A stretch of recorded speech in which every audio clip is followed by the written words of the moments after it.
Hey guys, welcome back. I'm so excited today because it was the end of Christmas break, so my son's going back to school, so I'm going to have a little bit more free time during the day to be productive. I'm definitely going to miss him while he's away, but I'm excited too because I got dinner already going. Yes! And it's already like, 9 o'clock in the morning? So I'm feeling productive. How did I get dinner already going this morning, you ask? Slow cookers! Hello! Gotta love them. They make everything so much easier. I love it. Yeah, I just dumped everything in and went for it. And so I used a recipe by Trisha Yearwood. But I found it because my husband came home with this giant hunk of pork butt. It's not the first time he's come home with a giant hunk of meat, and he's really good about always butchering it. I gotta give him props there because it's not something I would take on normally. But he's really good about it, and it saves us a lot of money. And so I just threw it in the slow cooker, and I'll have the recipe linked below and the ingredients that you'll need that I used. Please note, Trisha Yearwood has a couple of differences.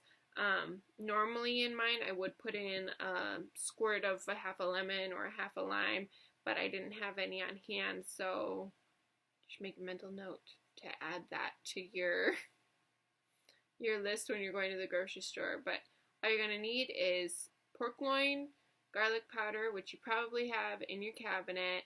If you don't have that, use garlic salt. If you don't have that, you can use real garlic, but you probably have one of those things on hand. Either ground ginger or fresh ginger, and thyme or parsley, black pepper, olive oil or canola oil or some sort of cooking oil, chicken broth or beef broth, lemon or lime juice, soy sauce, and then she has a recipe for gravy, which I usually skip because I tend to put cut up potatoes and carrots and onions around the meat just to have everything get done all at the same time so I don't have to think about it. I didn't do it today. I'm going to make rice to go with it today, so I might end up making the gravy. We'll find out.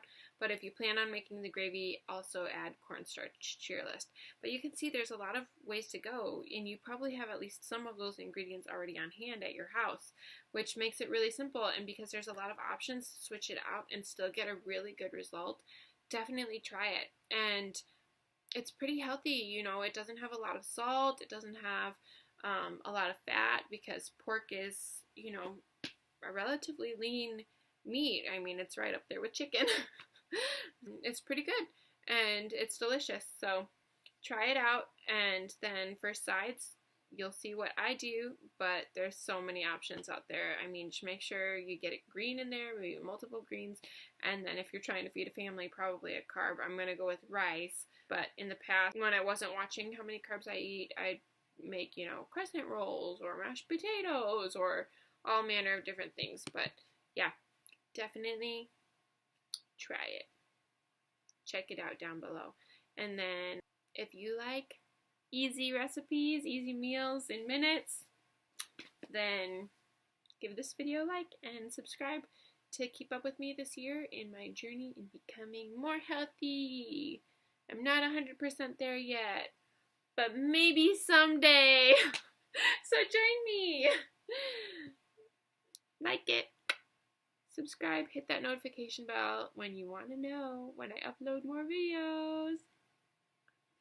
Let's get into it. Here's what we're gonna do. I have the pork butt, and it's so easy, guys. So easy. All you have to do is take the piece of the meat, the either pork loin or pork butt, and put it in the slow cooker. And the recipe calls for you to saute it on either side, and you're more than welcome to do that. It adds a lot of flavor. My slow cooker actually can saute right in it, so it makes it really easy and convenient for me. But if you don't have that same feature where you can just saute right in your slow cooker, do it in a pan or skip this step because the meat's going to get cooked through all the way. It just is to add extra flavor. Then you're going to need just a 1/4 teaspoon of crushed ginger. And here's what I do. I use actually this crushed ginger, and it comes in like these little cubes, and you can see I use it quite a bit, but it's nice because you can just keep it in the freezer and then pop one cube out when you need it on hand, because I never go through like a whole thing of ginger on hand. I don't know about you, but I don't. And so then it's nice, each one is measured out to a teaspoon, so it's a little bit more than what I need, but it's just right because this is fresh ginger and the recipe is just for like the kind you get in the spice aisle, like the dried kind. So toss that in there. You're gonna need some chicken stock. I never have chicken stock on hand. I always use bouillon. So this is the bouillon that I'm a really big fan of, and I know it's hard to see, but I'll link it down below if I can find it. It's called Better Than Bouillon, and it's really great in chicken noodle soup, and I'll have to make that recipe for you guys sometime too. But it's really good, and so I use this instead of chicken stock, and all you need is 1 teaspoon of this and 1 cup of water. And so the recipe calls for 2 cups of chicken stock, so I'm just going to put in 2 teaspoons of this and 2 cups of water. So let's do that.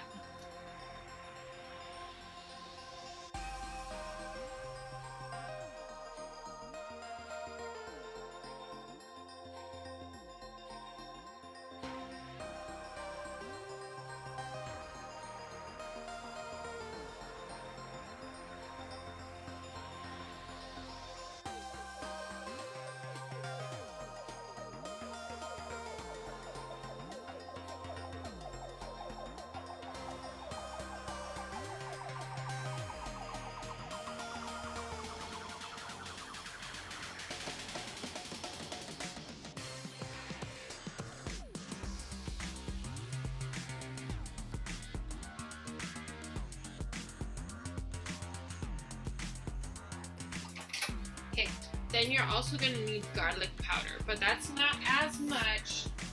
The garlic powder is actually only half of a teaspoon, so let me grab my teaspoon. And I don't have my half teaspoon.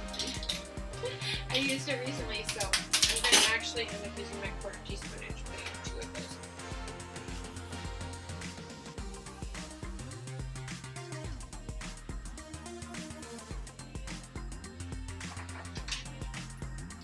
Soy sauce, I always go for the low sodium soy sauce because, guys, we eat so much salt as Americans, it's ridiculous. So I go for the low sodium soy sauce, and you don't need too much of it either. It's just only 1 tablespoon. So very modest amount, but, and I'm just gonna eyeball it, but it's 1 tablespoon.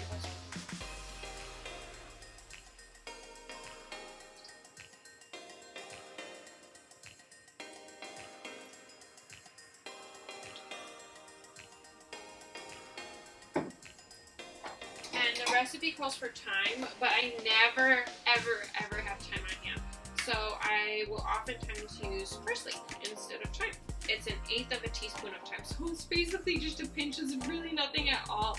And so I just kind of substitute the parsley for it, and I just put a pinch in, maybe 2 pinches. And then, of course, you know, just a little bit of olive oil so nothing gets stuck to the bottom of my slow cooker. And so just like a tablespoon, maybe not even that much, you know. I just put a drizzle in. You need a little bit more if you're going to be cooking it in a skillet to like saute it, but I'm not doing it for this time because I know a lot of people in their slow cookers don't have that feature. And that's really it. I mean, lemon juice is great in it. I don't have a lemon on hand today. I would use a lime, except for I don't have one of those on hand either. And so maybe if I run out to the store later, I'll pick one up and just squeeze it in at the end just to give a little bit of tartness. But, oh, salt, pepper. I kind of skipped the salt, but I'll go for the pepper. And it's just to taste, so it's nothing like drastic, but my husband and I and my son all really like pepper. Maybe just a pinch of salt. I get the pink salt from Sam's Club.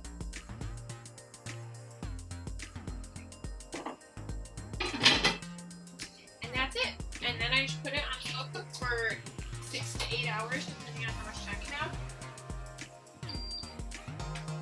And that's gonna be my dinner tonight, and I'll just probably cook some rice and vegetables to go along with it.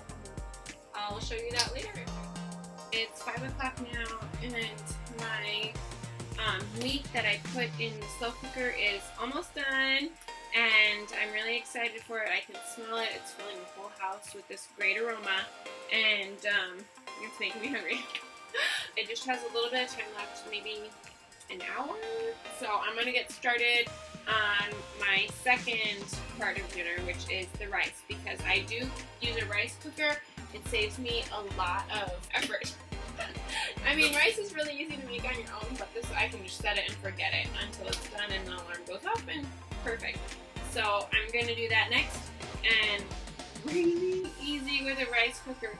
It's when you're making rice, it's just 1 part rice to 2 parts water. Usually I put in a little bit more just to make it not so crunchy.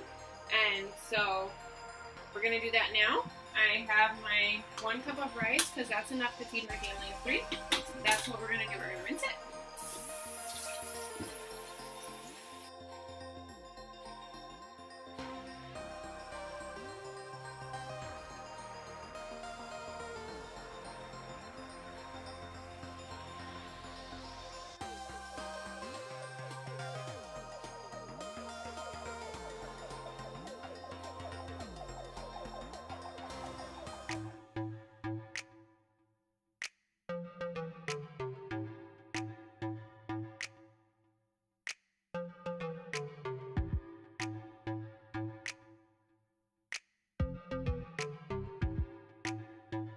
So there's my 1 cup of rinsed rice.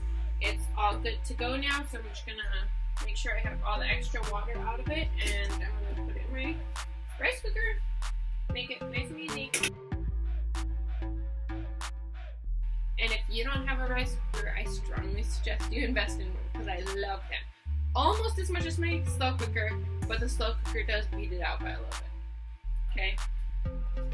And then just my 2 cups of water.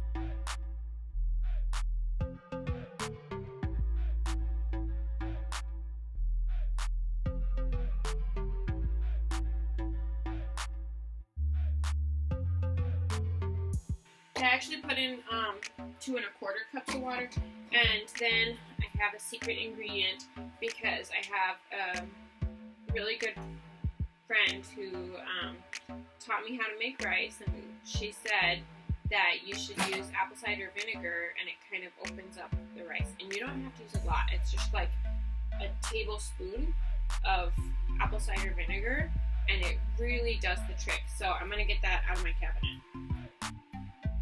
Here I have it. I don't, I guess, use exactly a tablespoon of it. I just kind of fill up the cap and just go with that.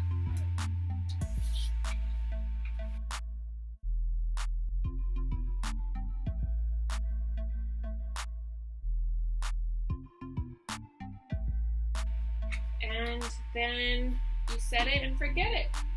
So let's do that part. I'm using brown rice. I think I already said that, but in case I did, I'm using brown rice.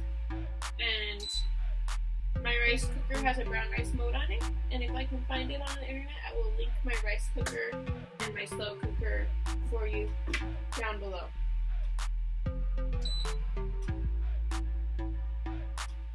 It doesn't tell me how much time is left on it, but I do know on average it takes my slow rice cooker about 40 minutes.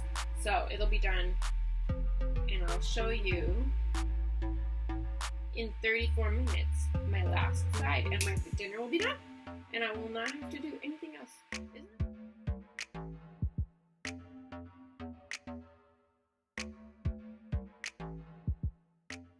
Didn't that come together so quick and easy? I didn't even trim the video. That is the full length. That's how long it took me to put together. Even with my talking. Now imagine if you weren't talking and trying to film a video, how much more quickly would that come together? Really? It would be so much faster. You don't have an excuse not to cook now. Because seriously, the next time you go shopping, just add these ingredients to your list. It is, I kid you not, only 10 ingredients, and probably half of them you have in your cabinet already. So, no excuses. Get out your slow cooker. Make this for dinner tonight. Please let me know how it turns out in the comments below. And maybe if you have any tips or any alterations, anything that you would swap out or try, maybe I can try that in another video. So let me know. Comments, criticisms. We'll see you next time. Bye, guys.